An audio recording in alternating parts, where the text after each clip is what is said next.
এখন কিন্তু 5টা বাজে। রিমিকে ফুড স্যালাইন চালু করেছে, কারণ কাল তো রিমি সারাদিন কিচ্ছু খায়নি, ক্লান্ত হয়ে গেছে। তাই 5টায় পুরো 1 লিটার, দেখো 5টায় চালু করেছে, আমি 5:05 ভিডিওটা করলাম। ফুড স্যালাইন চালু করলো, বললো 36 ঘন্টা। এখানে যে এই যে মেশিনগুলো দেখো, মেশিনগুলোর মধ্যে কিন্তু লেখা থাকে কত ঘন্টা যাবে, সেই হিসাবে মানে এক ফোঁটা করে পড়বে। আর সেই 5টায় এমনি তো সারা রাত ঘুম হয়নি। আর এদিকে দেখো রিমির দাদাভাই চলে এসে রিমিকে আজকে বিলাট দেবে। রিমির বাপি, রিমির ছোটো মামা সবাই এসে, 3জনই এসে। আর রিমির দাদাভাই প্রথম বিলাট দিচ্ছে। লকডাউনে একবার হচ্ছে লাল বিলাট দিয়েছিল রিমিকে, আর এটা হচ্ছে সাদা বিলাট। রিমির দাদাভাই প্লেটলেস দেবে। শুভ দুপুর, বড়দের প্রণাম জানিয়ে আর ছোটদের ভালোবাসা জানিয়ে ভিডিওটা শুরু করছি। এখন বাজে 2:25 বেজে গেছে। কোনো ভিডিও করতে পারিনি, কিচ্ছু করতে পারিনি। তার কারণ হচ্ছে 2 দিন ধরে তো দেখলে রিমির ইউরিন বন্ধ, পটি বন্ধ, খাওয়া বন্ধ। খাওয়াটা এখনও বন্ধ আছে, আর ইউরিনটা তো ইংডিশন দিচ্ছে, তারপরে ইউরিনটা হচ্ছে। আর আজকে জল খাচ্ছে, কালকে তো জল মুখেই দেয়নি। আর হচ্ছে তোমাদের মানে ওষুধ খেলে 50 ml জল খাচ্ছে, ওটাই লিখছি। ওষুধ দিচ্ছে তো, ট্যাবলেট ধরনের যে ওষুধ আছে 2-3 রকমের, ওইগুলো দেয়, ওইগুলোই খায়। আর হচ্ছে তোমার কালকে যখন 9টা বাজে তখন পটি যাতে হয় সেই ওষুধটাকে খাইয়েছিল। নাও কোথায় যাবা, 2:30টার থেকে এবার পটিতে চালু, মানে 2 দিন হয়নি, তারপরে 2:30টার থেকে। তারপরে তো দেখলে কালকের ভিডিওতে যে ওই যে লবণ, ওর তো শরীরে লবণ কম ছিল, ওটা তো 3:30 অবধি খাওয়াতে হবে। একদম পুরো আমি চেয়ারে 3:30 অবধি বসেছিলাম। আর যেহেতু বনমেরু ট্রান্সপ্লান্টের পরে 4-5 দিনের থেকে তো রিয়াকশানটা চালু হয়ে যায়। পুরো ঘরের তো লাইট জ্বলছিল, এখনও জ্বলছে লাইট। পুরো সিস্টার, পুরো ঘর ভর্তি সিস্টার ছিল। ওরা 2 মিনিট অন্তর অন্তর আসে, প্রেশার, বিপি, জ্বর। আর জ্বর তো মোটামুটি সারা রাত ছিল জ্বর। তারপরে আমি ওইভাবে ছিলাম। আবার জানো তো, একটু গা বেশি মুছেছি, আবার মাথায় জলপট্টি দিয়েছি। না কোথায় যাবা, নাক দিয়ে সর্দি পড়ছে, তারপরে গা মুছা বন্ধ করে দিলাম, শুধু মাথায় জলপট্টিটা দিলাম। নাক দিয়ে দেখি রাত যখন 3:30 বাজে তখন দেখি নাক দিয়ে হচ্ছে জল বেরোচ্ছে। তারপরে আবার সিস্টারদেরকে বললাম, আবার ওষুধ দিল। মানে ওরা অটোমেটিক এখানেই থাকছে, একজন থাকছে একজন বেরোচ্ছে এইভাবে। আর আজকে রিমির হচ্ছে তোমার কালকেই ফুড স্যালাইন চালু করেছে। আজকে 1 লিটার আমি দেখাচ্ছি ভিডিওতে। ভোর 5টায় ফুড স্যালাইন চালু করেছে 1 লিটার, ওটা 36 ঘন্টা যাবে। আর তার সাথে তো আরও মানে হচ্ছে তোমার অন্যরকম ওষুধ যাচ্ছে। আর ডাক্তারও এসে বলছে এরকম তো হবেই। আজকে যেই ডাক্তার এসে, যে বনমেরু ট্রান্সপ্লান্টের দিনকে আমার ফেসবুকে দেখেছো, যেই ডাক্তার ছিল প্রফেসর, উনি এসেছিলো। ওনার সাথে তো আরও 5-6 জন থাকে, ঘর ভর্তি ডাক্তার থাকে। আর এখন হচ্ছে ওর যে এই বাপাসটা যে অবশ হয়ে যাচ্ছিলো, এক্সরেতে কিন্তু ভালো রিপোর্ট এসছে। ডাক্তার বললো রিপোর্টে কোনো খারাপ নেই। তারপরে হচ্ছে ইঞ্জেকশন দিচ্ছে, ব্যথা যতক্ষণ হচ্ছে ইঞ্জেকশনের ইয়েতে ততক্ষণ কমে যাচ্ছে, আবার ব্যথা হচ্ছে। এখন আলট্রাসোনোগ্রাফ করতে এসছে। আমি কিন্তু আমার পুরোনো ভিডিওতে যখন দেখবে, রিমির যখন বিএমটির আগে প্রসেসিং চালু হলো সব পরীক্ষা নিরীক্ষা, তখনও রিমির কিন্তু হচ্ছে আলট্রাসোনোগ্রাফ করতে গিয়ে 1টার সময় ঢুকেছিল, 3:30টার সময় বেরিয়েছিল, পুরো 2.5 ঘন্টা লেগেছিল। কেননা আমাদের থেকে থ্যালাসেমিয়ার বাচ্চাদের, শুধু আমার বাচ্চা বলে না, সবার বাচ্চা, ওদের কিন্তু লিভারটা একটু বড় থাকে। তা আজকে হচ্ছে রিমির এখানে মেশিন নিয়ে এসেছিলো, প্রায় 1.5 ঘন্টা লেগেছে, ভিডিও করতে পারিনি। আর এখন 2:30টা বাজে, আমিও সকাল থেকে এখনও কিচ্ছু মুখে দিইনি। শুধু একজনের ফোন ধরেছি, অভিজিৎ ভাইয়ের ফোন ধরেছি, কেননা তার তো বিএমটি হয়েছে, ভাই বলতে পারবে, শুধু তার ফোনটাই ধরেছি। আর না আমি আমার বাড়ির কারোর ফোন ধরেছি, না আমি কারোর ফোন ধরতে পেরেছি। শুধু ভাই রিমির সাথে কথা বলবে, ভাই হোয়াটসঅ্যাপে বলছে দিদি চিন্তা করো না। এবার আমিও মেসেজ করতে পারছি না, মেসেজ করার মতন আমার টাইপিং করার মতন সময় পাচ্ছি না। তখন ভাই রিটার্ন ফোন করলো, ফোন করে রিমি তো রেগে যাচ্ছে, কেমন করছে। আর রিমির কালকে প্লেটলেস একটা তো রাত্রিবেলা দেওয়ার পর ওরকম জ্বর এসে, আজকে 3টে দেওয়া হয়ে গেছে। সকালবেলা একটা দিল, কালকে বি পজিটিভ দিয়েছে, আর আজকে হচ্ছে ও পজিটিভ দিয়েছে। এখনও বিকালবেলা একটা দেবে, অলরেডি 4টে চলে গেছে, এখনও বিকালবেলা আর একটা দেবে। যেহেতু ভিডিও করতে পারিনি, তোমরা বলেছো সবাই একটু আপডেট দেবে। আর পুরো টোটাল খাওয়া বন্ধ বলেছে, যদি না খেতে পারে জোর করবে না, যাতে বমি না করে, ওটা যাতে অক না আসে, অক যদি টানতে যেন না পারে, এর জন্য ফুড স্যালাইন চালু করেছে। আমি তোমাদেরকে দেখাচ্ছি ভিডিওতে, এরকম একটা প্যাকেট 1 লিটার চালু করেছে, 36 ঘন্টা ওটা যাবে। তাই বলে যদি না খেতে পারে। আর আমিও এখনও পর্যন্ত খাইনি, কালকে রাত্রে যেহেতু রিমি খাইনি, আর জ্বর ছিল আমার, ওকে ইয়ে করতে করতে আমি নিজেও খাওয়ার টাইম পাইনি। কালকে রাতেও আমি এখনও খাইনি, এখনও পর্যন্ত 2:30টা বাজে এখনও খাইনি, শুধু জল ছাড়া এখনও কিছু খাইনি। তাও জলও সেরকম খাইনি, জলও খেতে পাচ্ছি না। তা এবার যেটুকু আমি তোমাদের ভিডিও শেয়ার করতে পারি শেয়ার করবো। আর এখন এই অবধি বললাম। আবার কি সকালবেলাও সেই কালকের মতন জ্বর এসছে, ওরকম আমি চেপে ধরেছি, ইঞ্জেকশন দিচ্ছে তারপরে গিয়ে কমছে, ওরকমভাবে চেপে ধরেছি। তা আর কেমন থাকে না থাকে তোমাদেরকে আবার রাতে আপডেট দেবো। এখন 2:25 বাজে।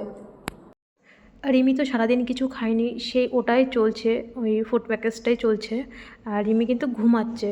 আর আজকে তো রিমিকে 4টে প্লেটলেস দেওয়া হয়ে গেছে, আবার রাতে দেবে। এখন তো বাজে 4:10, ও ঘুমাচ্ছে। আমি তখন বসে আর কি একটু ফোনটা ধরলাম। আর সারাদিন কিছু খায়ও নি, আর এর জন্য তোমাদের দাদাভাইকে বলছি খাবার দিতে হবে না। আর এদিকে আমার দাদা হচ্ছে ছোটদা, বাপন আর তোমাদের দাদাভাই নিচে, আর আমার ছোটদা উপরে খাবারটা নিয়ে এসে গরম করে, মানে রাতের খাবারটা আমি বলেছি সারাদিন দিতে হবে না। সকালে যেই খাবারটা এনেছে রিমি যেহেতু খায়নি, এর জন্য আমি বললাম খাবার আনতে হবে না, দুপুরে আর খাবার আনিনি। আর আমার ছোটদা এসে রাতের খাবারটা দিতে। তাই আমার ঘরে যে টিফিন কারি ছিল, বিস্কুটের প্যাকেটগুলো ছিল, ওগুলো না 24 ঘন্টার বেশি রাখা যায় না। যেহেতু রিমি খাচ্ছে না, এর জন্য 24 ঘন্টার বেশি ঘরে রাখা যায় না। শুধু একটাই ভয়, ইনফেকশনের ভয়, আর তাছাড়া আর কিচ্ছু না। তাই আমি হচ্ছে বিস্কুটগুলো দিয়ে আসলাম। আর তাড়াতাড়ি মানে 1 সেকেন্ড আমি ওখানে দাঁড়াই না। আর এরকম এসে বাইরের থেকে এসে কিন্তু হ্যান্ড ওয়াশ করতে হয়, হ্যান্ড ওয়াশ করে আবার হচ্ছে তোমার স্যানিটাইজার করতে হয়। আর এদিকে রিমি কিন্তু ঘুমাচ্ছে, তখন 6টা বাজে। আর ওর না আজকে জ্বরটাই কমছে না, যেহেতু ওকে বারবার প্লেটলেটস দিচ্ছে। 4টে দেওয়া হয়ে গেছে। আর এই যে ফুড প্যাকেজটা যে সেই ভোর 5টায় চালু করেছে, দেখো মাত্র অর্ধেক শেষ হয়েছে। এটা 36 ঘন্টা, কালকে ভোর 5টায় কিন্তু 24 ঘন্টা হবে, তারপরেও কিন্তু যাবে। আর মেয়েটা সারাদিনে কিচ্ছু খায়নি কিন্তু। এই যে লিকার চা, আমি বললাম একটু রুটি দিয়ে খাইয়ে দিই, ও বললো না রুটি খাবে না, ওর অক পাচ্ছে। বলেছে ডাক্তার যে জোর করে কিন্তু খাওয়ানো যাবে না, যাতে বমি না করে। শুধু এই একটা নোনতা বিস্কুট খেয়েছে সারাদিনে, একটা নোনতা বিস্কুট। একটা বাচ্চা বলো সারাদিনে একটা নোনতা বিস্কুট খেয়ে থাকতে পারে? ভাত ও মুখেই দেয়নি। তো ও ভাত খায়নি, আমি বলেছি আর আনতে হবে না, আমার জন্য এক্সট্রা করে আনতে হবে না। ওই যে রিমির জন্য যে রুটি এনেছিলো, ওই 2টো রুটিই আমি রাতে খেয়েছি। আমি বললাম তোমাদের আর কষ্ট করে আনতে হবে না। তারপরে সন্ধ্যাবেলা দেওয়ার পরে ওর দাদাভাইও ছিল, ওর বাপিও ছিল, ছোটো মামাও ছিল। তারপরে ওর ছোটো মামা চলে গেল। আর তোমাদের দাদাভাই যেহেতু বাপনের কাছে, আমার দিদির ছেলের কাছে ছিল, এর জন্য খাবারটা আজকে ওর ছোটো মামাই দিয়েছে। আর তারপরে ওর ছোটো মামা আগে গেছে, আর ওর দাদাভাই আর ওর বাপি কিন্তু লাস্টে গেছে বাসে করে। তাই একটু হচ্ছে ওর মামার ফোনটা দিয়ে তোমাদের দাদাভাই একটু ভিডিও করে আবার পাঠিয়েছে। বলো এই যে আমার দিদির ছেলেকে দেখছো, 23 বছর কি 24 বছর হবে, তাই বলো হাই প্রেশার, ভাবা যায়? আমি তো ভেবেই অবাক হয়ে যাচ্ছি যে এই বয়সেও হাই প্রেশার হয়। এখন বাজে প্রায় 11:15 বাজে। আমি শুধু এই মানে ওর কালকের থেকে লাইট জ্বালানোই রয়েছে। লাইট আর রাত্রিবেলা নিভায় না কেন, অটোমেটিক হচ্ছে সিস্টার আসে। তা শুধু দেখলে একটা বিস্কুট খেয়েছে, একটা নোনতা বিস্কুট খেয়েছে, আর কিচ্ছু কিন্তু রিমি খায়নি। অনেক চেষ্টা করেছি, 1 চামচও খাওয়াতে পারিনি। আর রিমির আজকে 4টে প্লেটলেস দিয়েছে, তাই বাবা? 4টে দিয়েছে, সকালে দিয়েছে, দুপুরে 2টো দিয়েছে, আর রাতে একটা দিল 8:30টার সময়। আজকে ঠাকুরের আশীর্বাদে মানে রাতে যেটা দিল, দেওয়ার পরের থেকে আর জ্বর আসেনি ঠাকুরের আশীর্বাদে। আর রিমির কালকে আবার দেবে, আজকেও দাদাভাই দিল, তোমরা তো ভিডিওতে দেখলে, ওটা আজকে দিয়ে দিল। কালকে ওর বাপি দেবে, পরশুদিনকেও ছোটো মামা দেবে প্লেটলেস। কেননা ওইটা না 2 দিনে বেশি 3 দিন রাখা যায় না। আর যেটা লাল ব্লাড, ওটা হচ্ছে 3 মাস 4 মাস রাখা যায় ফ্রিজে, আর এটা রাখা যায় না। তাই আমি তোমাদের কাছে হাত জোর করে বলছি, কেউ যদি ভেলুর বা চেন্নাইয়ের আশেপাশে থাকো, আমার এখনও অনেকগুলো ব্লাড লাগবে, প্লেটলেস সাদা ব্লাডটা। ওটা হচ্ছে একটার দাম অনেক পড়ে যাচ্ছে একটা করে।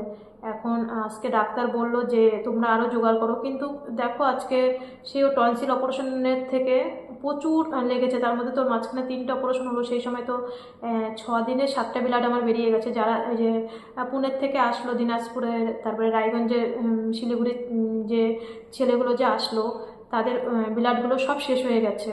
ওই যে 6 দিনে যে 7টা লাগলো। এখনও বললো লাল ব্লাড জোগাড় করতে, প্লাস প্লেটলেস জোগাড় করতে। তা আমি তোমাদের কাছে হাত জোর করে বলবো যে কেউ যদি আমার এই আশেপাশে থেকে থাকো, আমি জানি দেশের থেকে আসাটা সম্ভব না, অনেকেই ফোন করছো, কেউ বলছো আমি কর্ণাটকে আছি, কেউ বলছো আমি চেন্নাইতে আছি, অনেকেই থ্যালাসেমিয়া মা বাবারা তো ফোন করছো, তাদের ফোনটা তো আমি ধরার চেষ্টা করছি।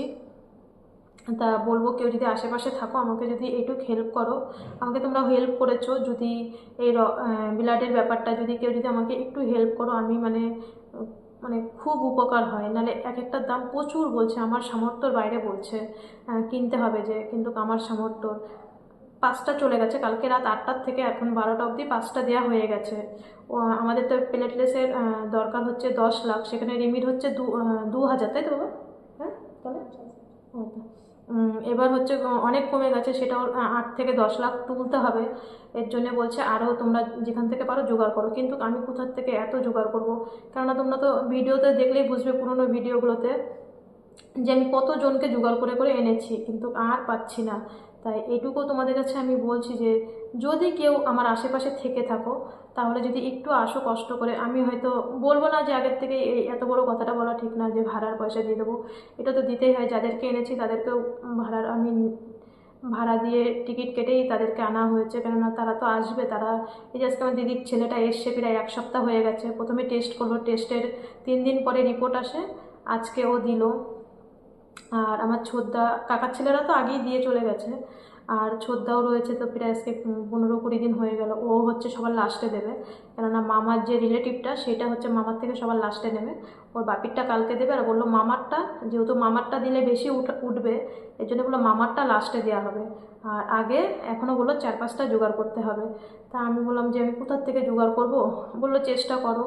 তাই আমি ভাবলাম যে আমার ভিডিওর মাধ্যমে যদি যদি সত্যি কেউ এগিয়ে আসে তাহলে তো খুবই ভালো হয়। আর রিমির হচ্ছে ওই যে এখনও ফুড প্যাকেজ চলছে, 36 ঘন্টা যাবে, ভোর 5টায় চালু করেছে, কালকে শেষ হবে। আর কিছুতেই খাওয়াতে পারছি না, ও এইভাবেই শুয়ে থাকে, একটু ওঠে না। দেখা যাক কালকে আবার কেমন থাকে। খালি ঠাকুরের কাছে বলি রাতটা কীভাবে কাটবে, আর রাতটা কীভাবে কাটবে। একটা রাত কাটলেই ভাবে কি যে একটা দিন পার হচ্ছে। সবাই ভালো থেকো, সবাই সুস্থ থেকো। আর তোমরা তো রিমিকে 2 হাত ভরে সবাই আশীর্বাদ করছো। রিমি জানো শুয়ে শুয়ে তোমাদের কমেন্টগুলোও এখন দেখতে পারে না, ও ফোনই দেখতে চায় না, খুব কম ফোন দেখে, কেননা চোখ বন্ধ করেই থাকে, টিভিও চালায় না, আবার ফোনও দেখে না। আগে তো তাও একটু মানে 8টায় একটা সিরিয়াল হতো, ওটা দেখতাম রিমি আর আমি। ও যেহেতু দেখে না, আমিও আর টিভি চালাই না, টিভিও দেখে না সেই মেয়ে, ফোনও দেখে না, শুধু ওরকমভাবে চোখ বন্ধ করে শুয়ে থাকে। যাক আজকের মতন এই অবধি। কালকে কতটা ভিডিও করতে পারবো জানি না, কতটা শেয়ার করতে পারবো। যেটুকু না পারি, ভিডিও না করতে পারলেও ছোটো একটা ভিডিও আপডেট দেবো, এইটুকুই আর কি। তোমাদের রিমি কেমন আছে এইটুকু, সবাই রিমিকে জানতে চাও কেমন আছে, সবাই ভালো থেকো।